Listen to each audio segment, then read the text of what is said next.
Lisa, welcome. Thank you. Thank you so much for joining us. Pleasure. And not too far of a journey for you today. No, only 20 minutes. Okay, so are you ready for these questions? Yeah?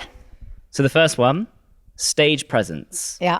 Who or what has been your greatest influence in the performing arts? Number one, Alan Ayckbourn, because working with him, working with a genius is the most extraordinary thing, especially on one of his new plays that nobody's done before. And I would say Coral Brown was a great influence when I worked with her, and Sonia Dresdel, who played Lady Bracknell when I was 20, who was extraordinary performance. And Sian Phillips, people I worked with really when I was young, who were so lovely to me, was new and young and keen and annoying probably. And obviously you were coming to us to do a lot of Oscar Wilde, a woman of no importance, and you mentioned Lady Bracknell as well there. So is that kind of been a thread through your career? Yeah, so when I started, I was in Australia when I was young, and I was in a thing called Skippy the Bush Kangaroo, and then came back to this country and was in a series which was very popular called Take Three Girls, and then went up to Perth to be, I went to Bath to be in the Bristol Old Vic production of Importance Being Earnest, it was in Bath because Bristol Old Vic was being done up, and it was very prestigious. And then we toured. That was my first big tour, playing Sicily. And Sonia Dresdel was Lady Bracknell. She was amazing. She was ferocious as a person, but she was absolutely amazing in the role. So we did Importance Being Earnest and Arms and the Man, a double bill. So we used to do a split week, which was extraordinary.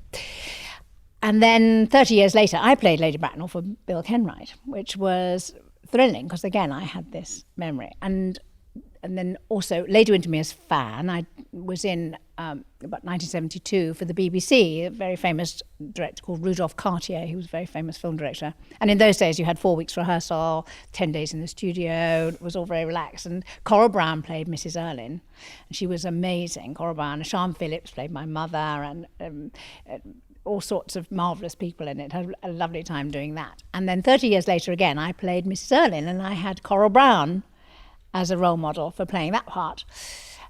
And then for Bill Kenwright, I was in Ideal Husband, playing the wicked Mrs. Cheveley. That was about 18 years ago. So this is the only one of the quartet that I haven't been in, so I'm very excited to be in this playing Lady. It'll be Hunstanton, I'm sure, although we in Norfolk would say Hunston. I don't know whether I ought to change it when we're here. But if there's anyone who knows their Oscar Wilde, it's probably you. Yeah. I don't know his first play, Patience, Prudence, whatever it was called, that he wrote for, that was never done. So I don't know that one. And Salome, of course, I would never do that. Okay, so the next question, all the world's a stage. And I think this will be an interesting one for you. What has been your favourite place to perform? Oh, there's so many. I have performed all over the world. Australia is very thrilling. But I think it has to be this country, and for me the top is the Stephen Joseph Theatre in Scarborough, the Theatre in the Round. I think Theatre in the Round is the most marvellous and exciting place to perform, because you're obviously surrounded by people and you have to concentrate so intently so you don't see these people. On the other hand, they're all around you, and I think every drama school should have a Theatre in the Round, because you have to concentrate so completely all the time, and always there's someone looking at your face, there's also somebody looking at your back, and it's just, in a way, it's very freeing because you don't have any doors or anything to crash. I'm very bad with doors. And it's, and of course, working with the great master as well. So that is my favourite. On the other hand, when I'm on the road, there's lots of theatres I love. I love Bath, I love Malvern, I love Guildford, all the places we're going to. I love the Theatre Royal Norwich, Cambridge. So, the nice thing about touring is you are going to all these lovely theatres that you've been to before. And is that right that we are the last venue for this current tour? So you're going to be ending it back here where you now hail. So that's really nice as well. Which is very nice at the end, so I can get home quickly. Because that's the main thing. I very often finish in Newcastle or Sunderland or Edinburgh or somewhere. Okay, so the next question, stage fright. What has been the toughest moment of your career?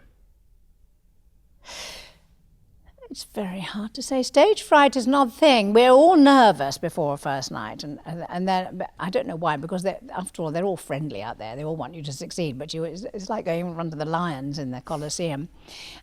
And sometimes, of course, usually through lack of concentration, you do forget what you're going to say, and you just hope that your fellow actors will make up something I've done it myself many a time. And then get you back on the track again. No, I can't really think of anything in answer to that question. I'd have to give it a thought. I mean, that's good though. If there's not been any moments, it's just, There's been plain sailing. Loads of little moments. Of course, sets falling down. There was a wonderful one. I was in No Sex Please We're British in the West End with David Jason, and they said to us before the show, "Oh, we've done up the set." "Oh yeah, lovely. Do you want to have a look?" "No, I'm sure it's the same, isn't it?" Yes, because obviously it's lots of doors. Well, every door I opened in a farce, reliant on door, the handle came off, the door handle. And I couldn't open the door. So I'm then whispering to the person behind it, "Push the door." What? The audience were in stitches. It overran by 20 minutes because of the laughter. So next question, centre stage. What's been the moment in your career that you feel defines you as an artist?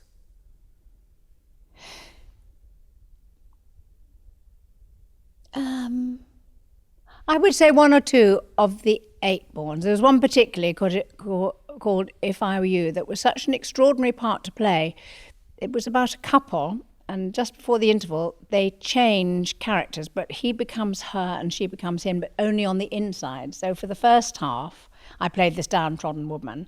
And then the second part, I played a man, but still in this woman's body, which of course was the worst thing that could happen to him. I mean, she in his body loved it, because that was a marvellous bit of power. But a man in this woman's body, being a woman staying at home, was the worst thing that could possibly ever happen to this particular man. And it was hilarious, but it was also very touching and also an extraordinary insight into what people are. If I were you, if you could only see people from the inside like that, so men could know exactly what women are like, and vice versa. And it was an extraordinary play, and one where I got completely lost in the character, which was extraordinary every night. It was a joy to do. And that sounds really challenging as well. I mean, sort of how you express that change between sort of the two you just acts. It's from the inside. I do everything from the inside, so it's just you just have to become that other person, and it was fantastic, very rewarding. Stagehand. What piece of advice would you give somebody wanting to pursue a career like yours? As a stagehand.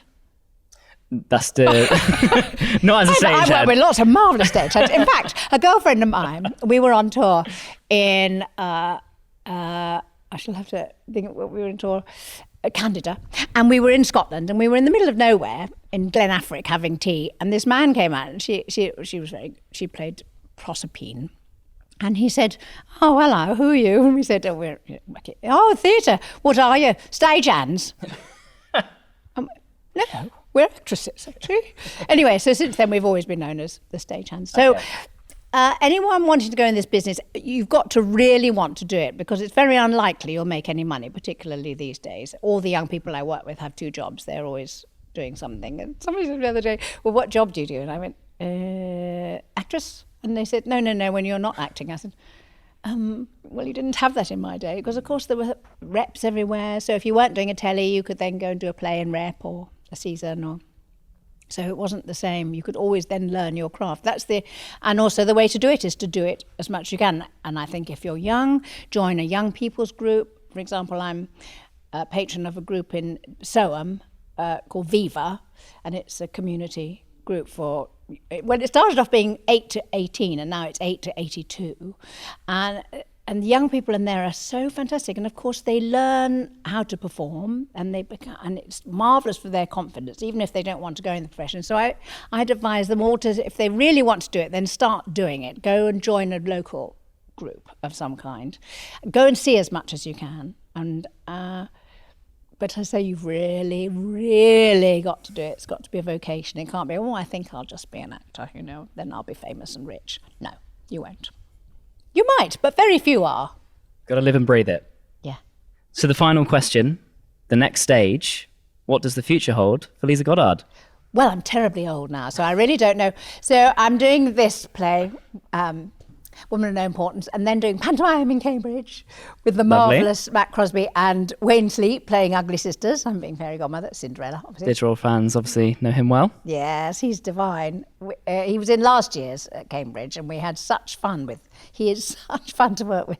We literally cried with laughter all the time. So it's very thrilling to think of him playing Ugly Sister. He's never done it before, except at the Royal Opera House where he did it in the ballet. So I think it's going to be a riot this Christmas. Then after that, through the whole of my life, I just wait and see what comes along then. Fantastic. So that's the end of those questions. How did you find them? Fine, lovely, brilliant. Obviously, the stagehand threw me a bit. Do you want to be a stagehand? Well, I don't know what you do. You want to be a stagehand. I'll look into the phrasing of that one. Okay, thank you very much. Pleasure. So just before you go, if people potentially wanted to come and see you in A Woman of No Importance, what would you say to them? I'd say come along. If you've seen Oscar Wilde before, then you'll know what he's like. But if you just want an evening where there's wit and beautiful clothes, and I don't know yet, I haven't seen it, probably a beautiful set, and an evening of enjoyment, particularly in these hard times, you have 2 hours and just to relax and go into this other glorious world. Thank you very much. Pleasure.